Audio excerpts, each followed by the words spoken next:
नमस्कार दोस्तों, आपका स्वागत है आपके अपने चैनल होप एंड हैप्पीनेस में। आज के वीडियो की शुरुआत करते हैं एक कहानी के साथ। कहानी भगवान श्री कृष्ण और अर्जुन की। एक बार दोनों सैर के लिए निकले। रास्ते में उन्हें एक गरीब भिखारी दिखाई दिया। अर्जुन उसके पास गया और सोने के सिक्कों से भरी एक थैली उसको दी। भिखारी खुशी खुशी अपने घर चला गया।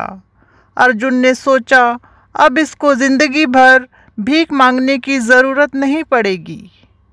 लेकिन उसको हैरानी तब हुई जब अगले दिन वो भिखारी फिर से भीख मांग रहा था। अर्जुन उसके पास गया और बोला, क्या हुआ? तो भिखारी ने कहा, आपने जो सोने के सिक्के दिए थे वो एक चोर ने चुरा लिए। अर्जुन को बहुत तरस आया। उसने उस भिखारी को एक बेशकीमती हीरा दिया और कहा, इसको बेचकर तुम्हें बहुत पैसा मिल जाएगा। उसके बाद तुम कभी भीख मत मांगना। भिखारी खुश हुआ और वहाँ से चला गया। अगले दिन जब भगवान श्री कृष्ण और अर्जुन उस रास्ते से निकले तो वो भिखारी फिर से भीख मांग रहा था।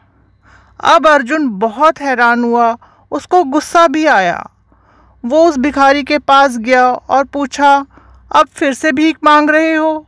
तो भिखारी ने कहा, क्या बताऊं, मेरी तो किस्मत ही खराब है। वो हीरा मैंने अपने घर के एक पुराने मटके में रख दिया था, लेकिन सुबह जब मेरी पत्नी पानी भरने गई तो एक मटका टूट गया। तो उसने सोचा उस पुराने मटके में पानी भर लेती हूँ, और जैसे ही वो मटका उसने नदी में डुबोया होगा, हीरा फिसल के उसमें गिर गया। अब बताओ मैं क्या करूँ?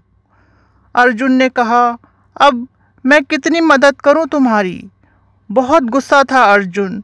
उसने श्री कृष्ण की तरफ देखा और बोला, लगता है इसकी किस्मत में सिर्फ भीख मांगना ही लिखा है।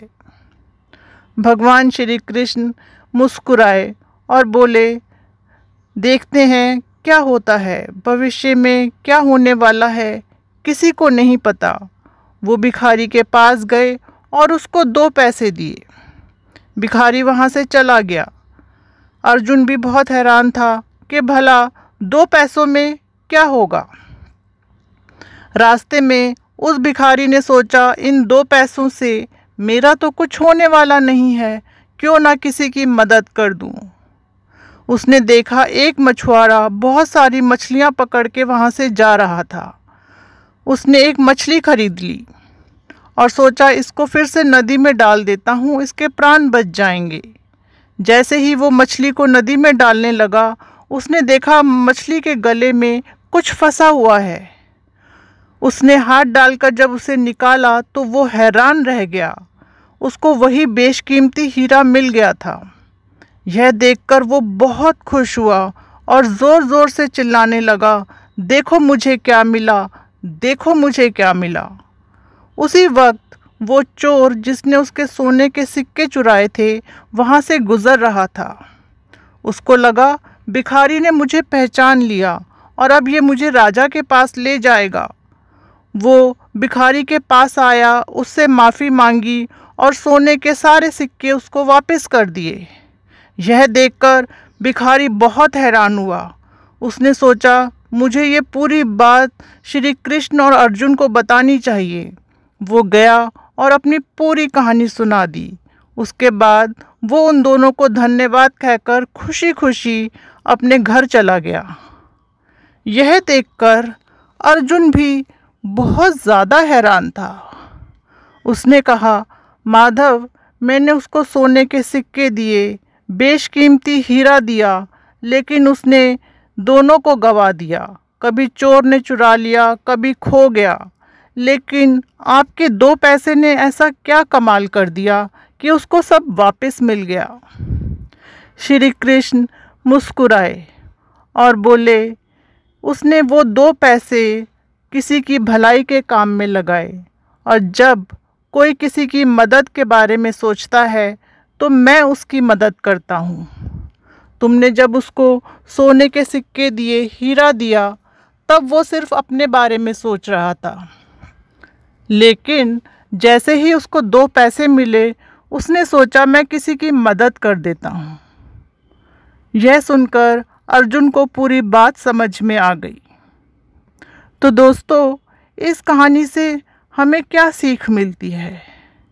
हमें ऐसा क्या करना चाहिए कि भगवान हमसे भी खुश रहें, हमारी भी मदद करें? हमेशा सबका अच्छा करने के बारे में सोचें तो भगवान भी आपका हमेशा अच्छा करेंगे। लेकिन किसी की भलाई करने के पीछे हमारा कोई स्वार्थ नहीं होना चाहिए। दुनिया को दिखाने के लिए, भगवान को खुश करने के लिए हमें कोई मदद नहीं करनी है। मदद करनी है इसलिए कि हम निस्वार्थ भावना से दूसरों का अच्छा होते हुए देखना चाहते हैं। हमें मदद करनी है बिना किसी रिटर्न के, बिना हम नहीं चाहते कि अगर हम किसी की मदद करें तो भगवान हमारी भी मदद करें। नहीं, आपको सिर्फ कर्म करना है, फल आपको भगवान अवश्य देगा। अगर आप यह सोचकर कर्म करेंगे, यह सोचकर दान करेंगे कि इसके बदले में भगवान खुश होकर आपको कुछ देगा, तो उस दान का कोई फ़ायदा नहीं है। आप ही सोचिए, अगर दूसरों की दुख तकलीफ़ देखकर हम पर कोई असर नहीं होता, अगर दूसरों की आवाज़ देने पर हम उनकी मदद करने नहीं पहुँचेंगे, तो क्या जब हमारे ऊपर दुख आएगा तो क्या भगवान हमारी हेल्प करेंगे? क्या वो हमारी मदद के लिए आएंगे? अक्सर हम लोग क्या करते हैं, हम लोग क्या सोचते हैं कि जब हमारे पास टाइम होगा या फिर हमारे पास कुछ ज़्यादा पैसा आएगा तब हम मदद करेंगे। लेकिन ये सोच बिल्कुल गलत है। आप सोचिए, उस भिखारी के पास तो सिर्फ 2 पैसे थे, उसने वो भी दूसरों की मदद के लिए लगा दिए। इसी तरह हमारे पास जो कुछ भी है उससे भी हम दूसरों की मदद कर सकते हैं। मदद करने के लिए बहुत अमीर होने की ज़रूरत नहीं है।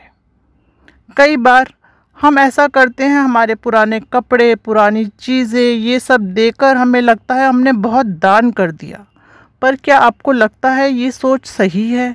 क्या पुरानी चीज़ें देने से, पुराने कपड़े देने से किसी की मदद हो जाती है? अगर मदद करनी है तो जो आपके पास है उसमें से कुछ दीजिए, ताकि दूसरे को खुशी मिले। उसको ऐसा ना लगे कि उसको भीख दी गई है, उसको ऐसा लगे कि उसकी मदद की गई है। मदद करने से कभी कम नहीं होता। जब भी हम दूसरों की मदद करते हैं तो भगवान हमसे बहुत खुश होते हैं। कोई जीव जंतु हो, पशु पक्षी हो, कोई भी हो, जब भी हम किसी की सेवा करते हैं तो वो सेवा भगवान की सेवा होती है और भगवान हमसे खुश होकर हमेशा हमारी मदद करते हैं, हमारे साथ रहते हैं। जब कभी हमें ज़रूरत पड़ती है तो भगवान हमेशा मदद के लिए आते हैं।